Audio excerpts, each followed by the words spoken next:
আল্লাহ রাব্বুল আলামিন বলেন, বরং দুনিয়ার পার্থিব জীবনের চেয়ে আখিরাতের জীবন তোমাদের জন্য কলঙ্কার, অত্যন্ত প্রশস্ত। সেখানে বান্দা চিরকাল অবস্থান করবে। মানুষ যদি নেক কাজ করে, আমলে সালেহ করে, বান্দাগুলোর আমল আল্লাহ রাব্বুল আলামিন হাতে ধরায়া দিবেন। আল্লাহু আকবার।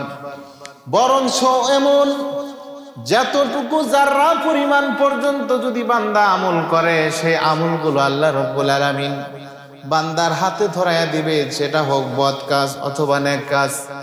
যাররা থেকে যাররা যদি সেটে বান্দার হাতে দেওয়া হয়, বান্দা আফসোস করে বলবে, আল্লাহ, এই সাধারণত একটা মিথ্যা কথার চাইতে নিম্ন পর্যায়ের একটা পাপের কাজ যাররা পরিমাণ, এটাও আপনি ছাড় দেন নাই। এত ছোট থেকে ছোট, তবু আপনি এটা ছাড় দেন নাই। এই জন্য আল্লাহ পাক বলেন, এই পৃথিবী চিরস্থায়ী নয়।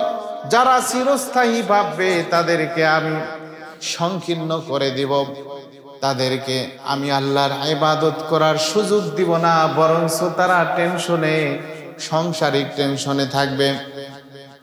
তাদের ছেলে মেয়ে নিয়ে দেশের বাহিরের জীবনকর সব জায়গায় নিয়ে তারা টেনশনে থাকবে, বরঞ্চ তারা নেকির কাজ করার সুযোগ পাবে না।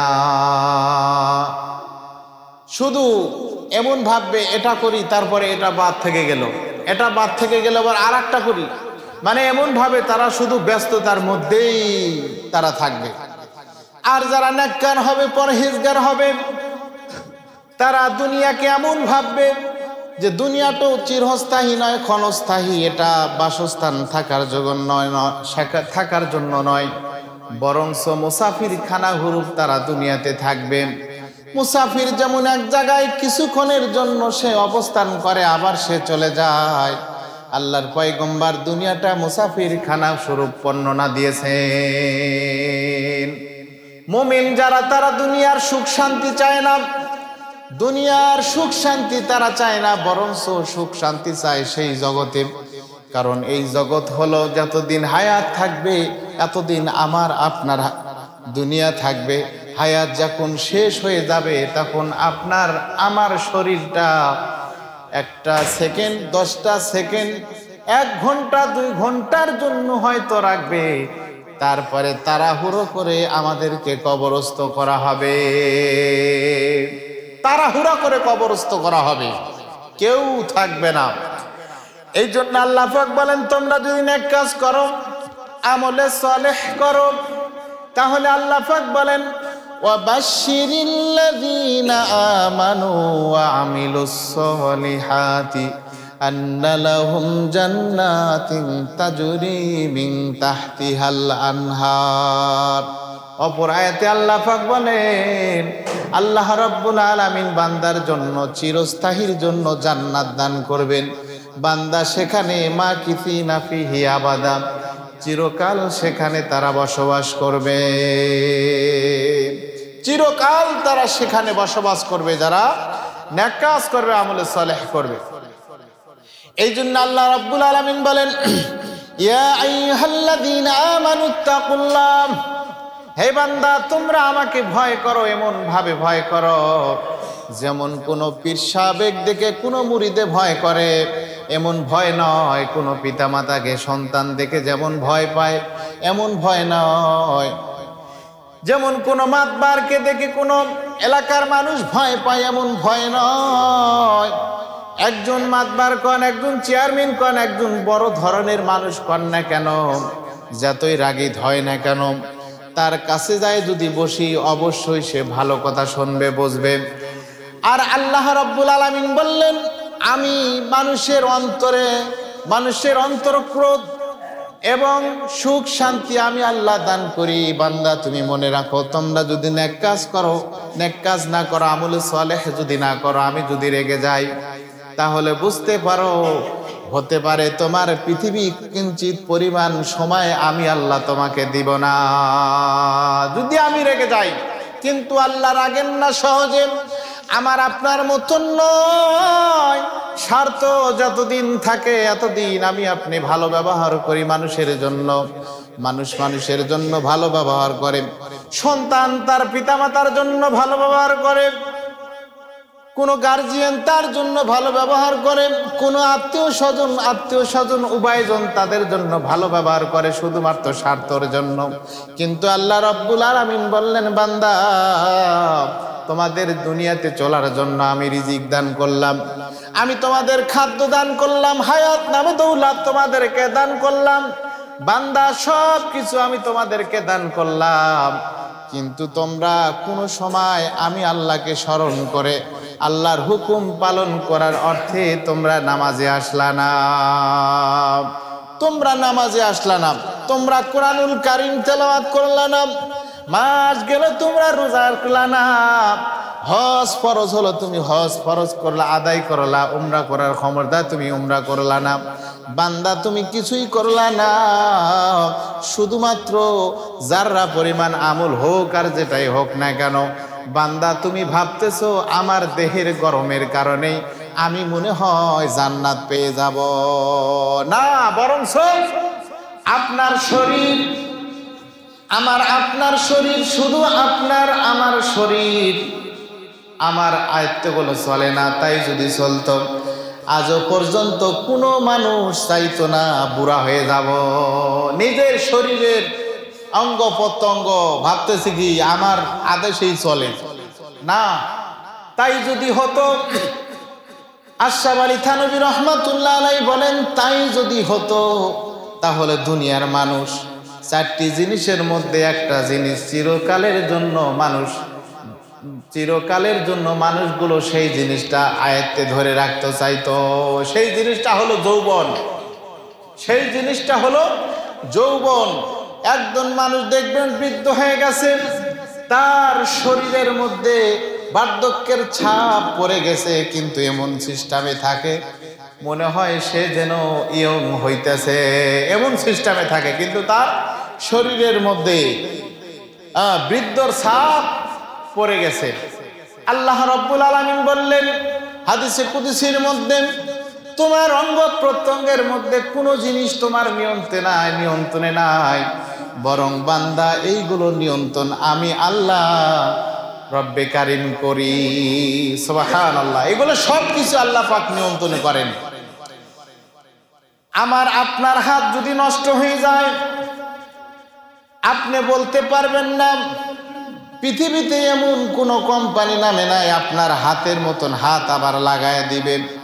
এতবার কথা বলতেছেন, আপনি মোবাইল দিয়ে বারবার কথা বলেন, মোবাইলের স্পিকার নষ্ট হয়ে যায়, বিভিন্ন কোম্পানির আপনি স্পিকার লাগাইতে পারবেন, কিন্তু আপনার হাত একটা যদি অবশ হয়ে যায়, আপনি কখনো এই হাত কোনো কোম্পানি থেকে লাগাইতে পারবেন না, অচল হয়ে যাবে, কিছুই থাকবে না। এই জন্য মুফাসসির ইকরাম বলেছেন, দুনিয়ার মানুষ, ভাই বন্ধু আত্মীয় স্বজন ছেলে সন্তান সব কিছু থিয়ে তুমি অন্ধকার জগতে চলে যাবা। এই জগতে যাওয়ার জন্য নেক কাজ করার দরকার আছে না নাই? অবশ্যই দরকার আছে নেক কাজ, কারণ কারো কেউ আপন হবে না, একমাত্র আল্লাহই আপন হবে। সুবহানাল্লাহ। কারো কেউ আপন হবে না, শুধুমাত্র একমাত্র আল্লাহই আপন হবে। সেই আল্লাহকে যদি আপন করতে হয়, তাহলে সদা সর্বদাই আল্লাহ পাকের, বিশেষ করে যতগুলো জিকিরের মধ্যে সবচেয়ে বড় জিকির হলো নামাজ। সবচেয়ে বড় জিকির হলো নামাজ। সুবহানাল্লাহ। আপনি ইয়ং বয়স থেকে নামাজ আরম্ভ করবেন, হতে পারে আপনি বৃদ্ধক্য পর্যন্ত আপনি নামাজ আদায় করলেন।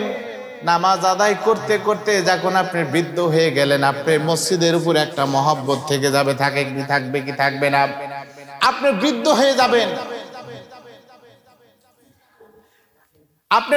হয়ে যাবেন, তবুও আপনার ইবাদতের পর সবচেয়ে বেশি অন্তরঙ্গ মহব্বত ততই বেড়ে যাবে, ঠিক কিনা? আর যদি আজকে নেকির কাজ না করি, কালকে নামাজ না পড়ি, কালকে জিকির না করি, তাহলে অবহেলিত হয়ে যাবে। শয়তান দিলের মধ্যে বাসা বাঁধবে, আর নেকির কাজ কখনো কোনো সময় আমরা করতে পারবো না। আর যদি এই সময় থেকে আমরা যদি নেকির কাজ করি, ঘরে পড়েও যদি থাকি, তবু আল্লাহ পাক মসজিদের মতনই সওয়াব আল্লাহ পাক দান করবেন। সুবহানাল্লাহ। তার দৃষ্টান্ত একটি আমি উপমা দিয়ে বলি। একজন মানুষ বালেগ হওয়ার পর থেকে সেই বান্দা বালেগ হওয়ার পর থেকে বান্দা যখন ইয়ং বয়স হয়ে গেল, বৃদ্ধক্য হয়ে গেল, যখন বয়স হয়ে গেল, হঠাৎ করে মানুষ যখন অসুস্থ হয়ে যায়, দেখবেন যারা মুমিন, আল্লাহর ভয় যাদের দিলের মধ্যে আছে, মসজিদে কর না কেন, বাড়িতে কর না কেন, তারা যেন আল্লাহর ঘরে সেজদা যতটুকু না দিতে পারবে ততক্ষণ তাদের দিলটা ভালো লাগবে না, তাদের দিলের মধ্যে আর ভালো লাগবে না যদি মসজিদে না এসে ইবাদত করা হয়।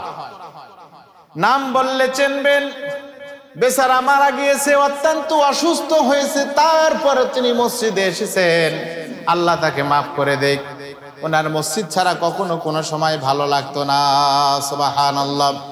উপমা দিয়ে বলেন, কোন মানুষ বৃদ্ধক্য অবস্থায় যখন বৃদ্ধ হয়ে গেল, বৃদ্ধ হয়ে যাওয়ার পর হঠাৎ করে যখন অসুস্থ হয়ে গেল, বান্দা যখন অসুস্থ হওয়ার পর তার হাত পা যখন কাজ করতেছে না, এমন সময় আজান পড়ে গেল মসজিদে, তখন তার পাঁচটা দিলের মধ্যে বলতেছে, আরে আমি যদি মসজিদে গিয়ে নামাজ পড়তে পারতাম তাহলে আমার জীবনটা কতই ধন্য হতো। সুবহানাল্লাহ। বরঞ্চ বাড়িতে নামাজ পড়লে 50 গুণ যদি নেকি হয়, আর মসজিদে এসে নামাজ পড়লে আল্লাহ পাক দ্বিগুণ সওয়াব বান্দার আমলনামায় লিখে দেয়। সুবহানাল্লাহ। এই জন্য যারা মুমিন, যারা নেককার পরহেজগার, হঠাৎ করে অসুস্থ হয়ে যাওয়ার পর আল্লাহ রাব্বুল আলামিন তার দিলের মধ্যে নাড়া দিচ্ছে, তুমি অসুস্থ হয়েছো, নামাজ পড়তে যাও। বান্দা নামাজ পড়তে আসবে কিন্তু হাত পা অকার্য হয়ে গেছে, আর নামাজ পড়তে আসতেছে না।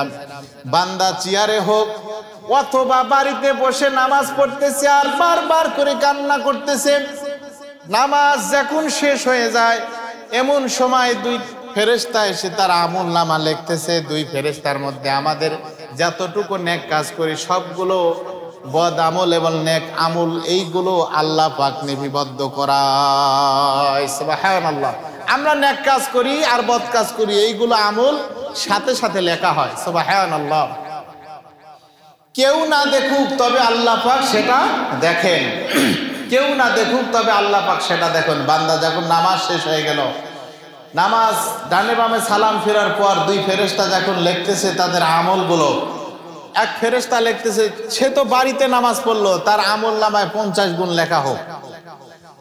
আর এক ফেরেশতা লিখতেছে সে তো মসজিদে এসেই নামাজ পড়তো কিন্তু অসুস্থের কারণে সে মসজিদে যেতে পারে নাই, এর আমলনামায় 100 লেখা হোক। সুবহানাল্লাহ। তো দুই ফেরেশতার মধ্যে কথোপকথন হইতেছে, যেহেতু মসজিদে যায় নাই তাহলে তার আমলনামায় কেন লেখা হবে? দুই ফেরেশতার মধ্যে কথোপকথন হচ্ছে, কথা কাটাকাটি হচ্ছে। আল্লাহ পাক দেখতেছেন যে তোমরা কি করতেছ?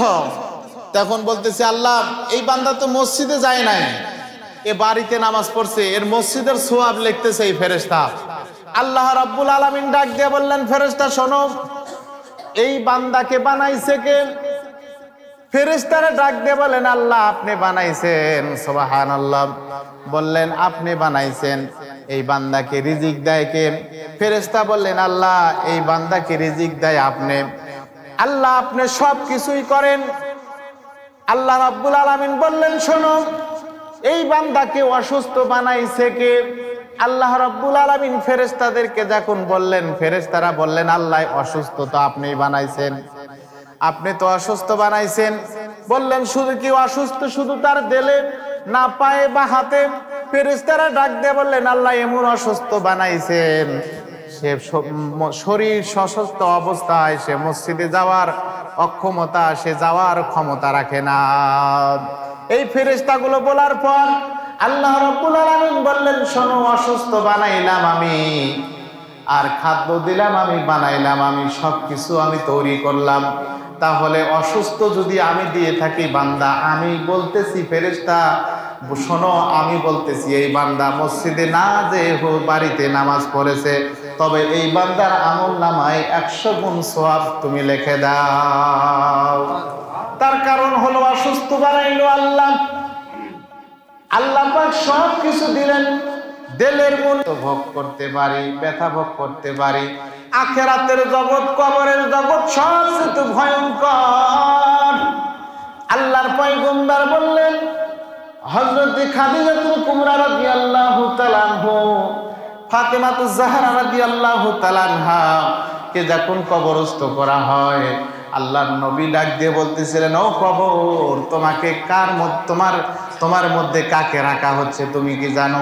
কবরের জবান আল্লাহ পাক খুলে দিয়েছিলেন, বলে আমি খাদিজাও চিনি না, আয়েশাও চিনি না, আমি শুধু একমাত্র নেক কাজ চিনি, যে আমল ভালো করবে সেই আমার কাছে ভালো ব্যবহার পাবে। সুবহানাল্লাহ। যদি নেক কাজ করা হয়, কবরটা আল্লাহ রব্বুল আলামিনের হুকুমে জান্নাত থেকে তার বাতাসের ব্যবস্থা করে দিবে। সুবহানাল্লাহ। যদি নেক কাজ ভালো হয়, আল্লাহ রব্বুল আলামিন তাকে জান্নাতের পোশাক, লেবাস তাকে আল্লাহ পাক পরাইয়া দিবেন। সুবহানাল্লাহ। দুনিয়ার শান্তির জন্য যদি আমরা এত কিছু করতে পারি, তাহলে আখিরাতের জীবন অনন্তকাল সেখানে থাকতে হবে, যেখানে সময় শুরু আছে কখনো শেষ নাই, শুরু আছে তার শেষ নাই। এই জন্য নেক কাজ করতে হবে, আমলে সালেহ করতে হবে। শুধুমাত্র আপনি নেক কাজ করবেন না, আপনার সন্তান করবে, আপনি করবেন, আপনার পরিবার প্রয়োজন করবেন, এটা দিয়েই তো সমাজ হবে। আপনি ভাবেন না একটাই চক্রান্ত করেছি, আমি বিপদে পড়েছি, হাজার মানুষ আপনার সাথে আছে। না না না, দুনিয়ার ক্ষণস্থায়ী শান্তির জন্য আপনার পিছে থাকবে। আর কিয়ামতের ময়দানে একটা নবীও, আমাদের নবী ব্যতীত একটা নবীও আল্লাহ পাকের কাছে মাথা খাড়া করার মতন শক্তি কারো থাকবে না। বরঞ্চ আল্লাহ পাক যাকে অনুমতি দিবে সেই বলতে পারবে, সেটা হলো আমাদের নবী মুহাম্মদুর রাসূলুল্লাহ সাল্লাল্লাহু আলাইহি ওয়াসাল্লাম। এই জন্য নবীর তরিকায় জীবন যাপন করতে হবে। মানুষ আমাকে যা বলুক নাই কেন, আপনি নবীর তরিকা অনুযায়ী চলবেন, আমি আপনার নবীর তরিকা অনুযায়ী চলবো। আল্লাহর পয়গম্বর বললেন, কোন মানুষ যদি সুন্নত তরিকায় জীবন যাপন করে, কিয়ামতের ময়দানে আল্লাহর পয়গম্বর তাকে শাফায়াত করে জান্নাতের ব্যবস্থা করে দিবেন। সুবহানাল্লাহ।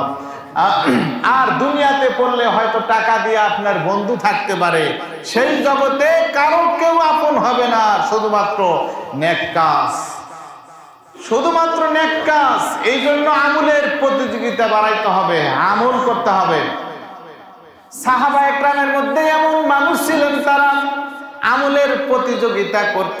আমরা এমন প্রতিযোগিতা করি যে যত ঘুষ খাবে সেই মনে হয় এলাকার বড় মাতবার হবে না, বরঞ্চ নেক কাজ যে কাজ করবে, যে মানুষটা করবে, আল্লাহর আরশ মহল্লায় মাকানে আল্লাহ পাক সম্মান আর ইজ্জত তাকে আল্লাহ পাক বাড়ায়া দিবেন। সুবহানাল্লাহ। দুনিয়াতে তাকে লাঞ্ছিত হোক অথবা দাম না দেখ, কিন্তু সেই জগতে দাম পাওয়া যাবে, সেই জগতে দাম পাওয়া যাবে যদি নেক কাজ করা হয়, আমলে সালেহ করা হয়। আর তার যদি বিপরীত আমরা করি, দেখেন অশান্তি হারাম যদি আমরা ভক্ষণ করি, দুনিয়াতে সে উপভোগ করতে হবে। আল্লাহর পয়গম্বর বললেন, মানুষ যদি তিনটি কাজ করেন, এক নাম্বার হলো হারাম, দ্বিতীয় নাম্বার হলো কোনো মানুষ যদি মানুষের উপর জুলুম করে, আল্লাহ পাক এই বিচারগুলো দুনিয়াতে আল্লাহ পাক করবে, আখিরাতের কথা হলে পরের কথা। তবে আল্লাহ পাক যারা হারাম খাবে, আল্লাহ পাক বিভিন্ন জায়গায় ক্ষমতা হোক অথবা ক্ষমতা ছাড়া হোক, যেই পর্যায়ের নেতা হোক না কেন আর যেই পর্যায়ের মানুষ হোক না কেন, আল্লাহ পাক যেইভাবে হোক না কেন তাকে লাঞ্ছিত, বঞ্চিত, বেইজ্জত করবে। যেই পর্যায়ের মানুষ হোক না কেন আল্লাহ পাক তাকে বেইজ্জত করবে। অনেক উপমা আছে, সময় নেই। আর একটা হলো মরণের সময় এমন পানি পিপাসা লাগবে, তামাম পৃথিবীর যত সাত সমুদ্র, যত রকম কূপ আছে, যত রকমের নদী নালা আছে, সবগুলো পানি যদি ওই বান্দার মুখের মধ্যে দেওয়া হয়, বান্দার পিপাসা মিটবে না, বান্দার পিপাসা মিটবে না, এত পানি পিপাসা লাগবে। আর একটা হলো আজরাইল আলাইহিস সালাতু ওয়াস সালাম তাকে এমন ভাবে জান কবজ করবে, সে প্রস্রাব থেকে শুরু করে অঙ্গ প্রত্যঙ্গ দিয়ে তার পানি বাহির হয়ে যাবে। আর যারা নেক কাজ করবে, আমলে সালেহ করবে, আল্লাহর পয়গম্বর উপমা দিয়ে বলেন, কোন সন্তানকে তার মা দুধ পান করাচ্ছে, বাচ্চা এমন ভাবে ঘুমিয়ে পড়েছে মা জানে না, একজন মুমিন বান্দার জানটা কবজ করা হবে এমন ভাবে, বান্দা এমন ভাবে শুয়ে থাকবে, সে টের পাবে না যে আমার মৃত্যুবরণ হয়ে গেছে। সুবহানাল্লাহ। মানে নেক কাজ করলে আল্লাহ পাক প্রতিদান দেবেন। সুবহানাল্লাহ। সম্পদ কম হোক আল্লাহ পাক কখনোই বেইজ্জতি করবে না। দেখবেন অনেক মানুষের সম্পদ কম, মানুষ তাকে দাম কম দেয়, কিন্তু তার পাপাচারের দিক দিয়ে তার খুবই কম। আবার দেখবেন অনেক মানুষের সম্পদ বেশি, আবার বেইজ্জতি বেশি। কয় সম্পদ থাকলে কি হবে, তার কখনো দেন নাই, মন মানসিকতা ভালো না। এই জন্য সম্পদের মধ্যে আল্লাহর পয়গম্বর বলেছেন, সদকার মধ্যে আল্লাহর পয়গম্বর বলেছেন, সবচেয়ে বড় সদকা হলো বান্দার সৎ ব্যবহার করা। সুবহানাল্লাহ। বান্দার সৎ ব্যবহার করা। একজন মানুষ যদি আলেম হতে হয়, বিভিন্ন আর্মি ইউনিভার্সিটি পড়তে হয়, একজন মানুষ যদি বাংলায় ডিগ্রি অর্জন করতে হয়, বিভিন্ন জায়গায় সে স্কলার হতে হয়, পড়াশোনা করতে হয়, অর্জন করতে হয়, সবই অর্জন করলাম, কিন্তু মানুষের সাথে ভালো ব্যবহার করলাম না, আপনার পড়াশোনার মূল্য কখনো হবে না। কিন্তু জানি কম এমন ব্যবহার করে যেই ব্যবহার তার প্রতিষ্ঠানের সুনাম হয়। সুবহানাল্লাহ। এই জন্য আমরা মানুষের সঙ্গে এমন ভাবে কথা বলবো যেন আমাদের মানুষ যেন আমাদেরকে ভালোবাসে, আমাদেরকে যেন ডাকে, এমন ভাবে ব্যবহার করতে হবে। কারণ আল্লাহর পয়গম্বর বলেছেন, আদাল্লু আলা খায়রি কাফাইলিহি, যে ভালো সৎ ব্যবহার করা সদকার মতনই একটা সওয়াব। সুবহানাল্লাহ। একজন সদকা করলো আর একজন সৎ ব্যবহার করে উত্তম যাজা, সে উভয়জনই সওয়াব পাবে। সুবহানাল্লাহ। এই জন্য আল্লাহর হুকুম, নবীর তরিকা অনুযায়ী জীবন যাপন করা, এটাই সবচেয়ে বড় কাজ। আল্লাহ পাক আমাদের প্রত্যেকেই আমল করার তৌফিক দান করুন। সকলে বলি আমিন। আমরা সকলেই জানি যে সামনে 23 তারিখে, অর্থাৎ সামনে সোমবারে এখানে ওয়াজ মাহফিল হবে। আপনারা টাকা পয়সা, দান ধ্যান, শ্রম সবকিছু আপনারা দিয়ে থাকেন। প্রত্যেক পাড়ায় মসজিদ আছে, সব জায়গায় দরকার আছে টাকা পয়সা দেওয়ার।